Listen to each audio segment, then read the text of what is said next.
आज का जो क्वेश्चन है वो ये है कि derive the expression for the force acting between two charge. दो चार्ज के बीच में जो फोर्स काम करता है उसको डिराइव कीजिए by the help of Gauss law. Gauss law हमने अपने पिछले वीडियो में आपको बताया था। या फिर क्वेश्चन ये कह रहा है कि prove Coulomb's inverse square law by Gauss law. Gauss law के हेल्प से आप Coulomb inverse square law derive करो। यानी F इक्वल आपको डिराइव करना है 1/4πε0 Q0/r²। इस क्वेश्चन में एक पोर्शन जो हिडन है, जो कि बीच डिराइव में भी आ जाता है और कभी कभी पूछ लेता है, और वो ये है कि by the help of Gauss law derive the intensity of electric field. Basically इस में दो क्वेश्चन इंक्लूड हैं। तो हम सबसे पहले एक इंट्रो बताएंगे। तो गॉस थ्योरम जिस सरफेस पे अप्लाई होती है उसे हम गॉसियन सरफेस कहते हैं। तो ये पूरा का पूरा गॉसियन सरफेस है। एक पॉइंट O है, O पे +Q चार्ज रखा गया है। O से R दूरी पर एक पॉइंट P है ना। और इस पूरे एरिया में जो इंटेंसिटी ऑफ इलेक्ट्रिक फील्ड है वो E है।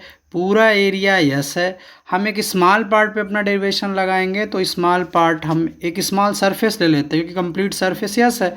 तो स्मॉल सरफेस हमारा हो जाएगा ds। ठीक है, ये हो गया ds। ये हम इंट्रो में बताएंगे। तो यहाँ पे लिखा हुआ है कंसीडर। तो सबसे पहले आप लेट मान लीजिए, let a charge +Q which has been place at a position O in a space. एक पॉइंट O है और O पे आपका चार्ज रखा गया है। ये जो वर्ड है वी फर्स्ट फाइंड, ये वर्ड आप मत यूज करिए एग्जामिनेशन में।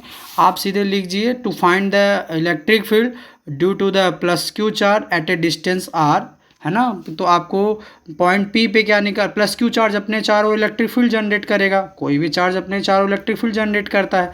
तो आपको यहाँ पे ये बता देना है। फिर अगला कहा जा रहा है,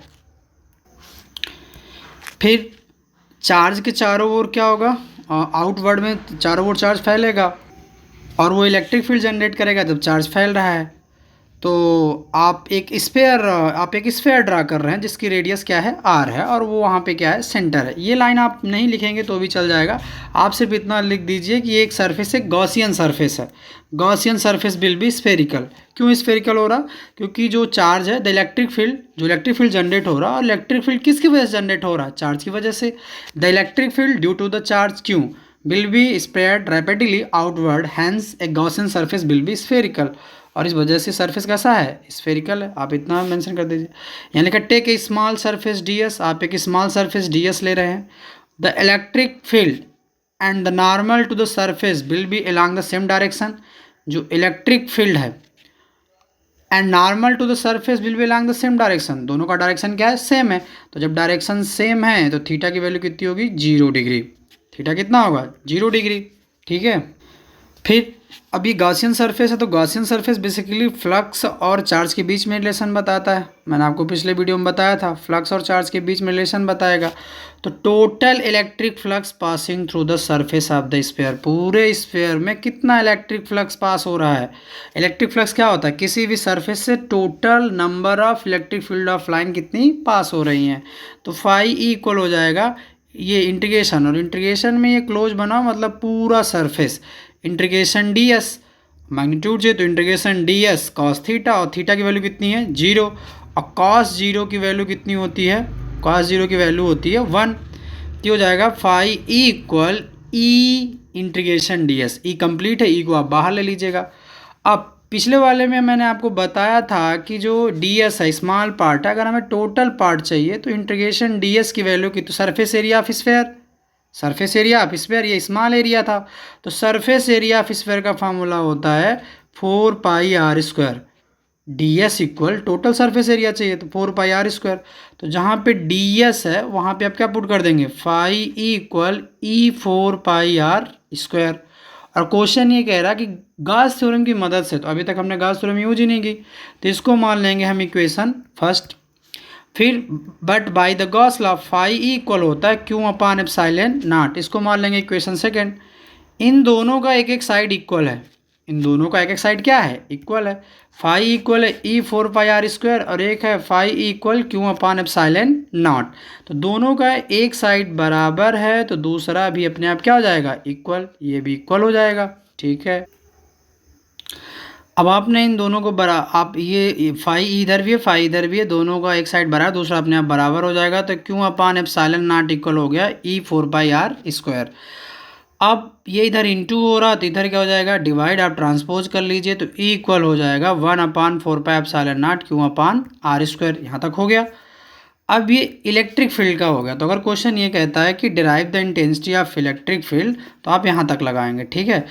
अब हो गया मतलब अब एक टेस्ट चार्ज है, एक टेस्ट चार्ज है, आपको याद आ रहा होगा डायग्राम में। अगर आप डायग्राम आपको याद आ रहा, डायग्राम कुछ ऐसा था, ये था ओ से आर दूरी पर एक पॉइंट क्या था, पी था। पी पे क्या रखा गया था, चार्ज क्यू नॉट। तो if a test charge Q naught is place at a P, अगर क्यू नॉट चार्ज को पॉइंट पी पे रखा गया है तो वह अपने ऊपर एक फोर्स फील करेगा। और इंटेंसिटी ऑफ इलेक्ट्रिक फील्ड का फार्मूला होता है ई इक्वल एफ अपान क्यू नॉट। तो एफ इक्वल क्या हो जाएगा, ई क्यू नॉट। क्या हो जाएगा, एफ इक्वल हो जाएगा ई क्यू नॉट। तो यहाँ पे आप डायरेक्ट यूज कर रहे हैं क्या, F equal E Q not.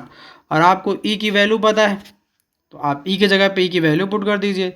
ई के जगह पे आप क्या रखेंगे, 1/4πε0 क्यू अपान r²। तो एफ इक्वल हो जाएगा 1/4πε0 क्यू नॉट अपान r²। और यही है कूलॉम्स यूनिवर्स स्क्वायर लॉ, ठीक है। तो आपको यहाँ तक लगाना है।